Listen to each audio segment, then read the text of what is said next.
As soon as news emerged about the abduction of Venezuelan President Nicolas Maduro, unusual activity began in China. Within just a few hours, President Xi Jinping convened an emergency meeting of the country's highest leadership, which continued behind closed doors. No official statement was issued, nor was any interaction held with the media. Yet within this silence, China finalized a major strategic plan. The objective was to exert pressure without direct confrontation and to send a clear message to the United States that China does not abandon its allies, especially a country like Venezuela, which China considers strategically important in Latin America. Following this decision, China first responded through the financial system.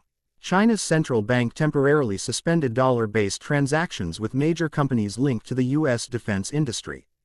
Boeing, Lockheed Martin, and other large American corporations suddenly found themselves in trouble as their business with China was effectively frozen. At the same time, a major Chinese state-owned power company announced a review of its contracts with American firms, clearly signaling that China was moving to reduce its dependence on U.S. technology. Within hours, China also took action in the energy sector. The world's largest state-owned oil company announced a restructuring of its global supply lines. Oil that had previously been shipped to the United States was now redirected toward India, Brazil, South Africa, and other developing countries. Immediately after this shift, global oil prices surged sharply. Through this move, China sent a clear message that it could place the United States under economic pressure even without resorting to military action.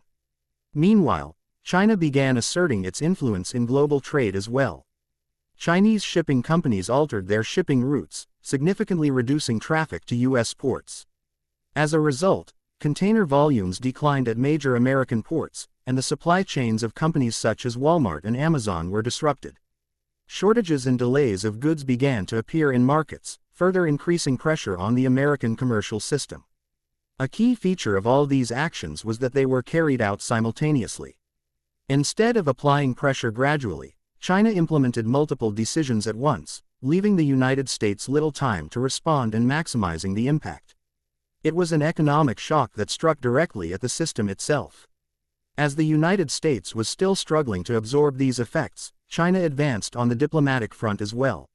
Several countries in Asia, Africa, and Latin America were offered improved trade facilities on the condition that they would not recognize the U.S.-backed Venezuelan government. Within a short period, many countries accepted the offer, demonstrating that the world no longer revolves around a single power and that the global balance of power is shifting. China also took a significant step in the financial arena by accelerating its own payment systems, enabling global trade to function without reliance on U.S.-controlled mechanisms. Banks in several countries began connecting to this system, and dependence on the dollar started to decline. This move was widely viewed as a major challenge to American financial dominance.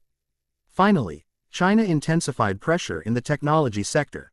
As China supplies most of the world's rare earth metals, essential for electronics and semiconductor production, it announced that supplies of these materials would be restricted for countries involved in actions against Venezuela.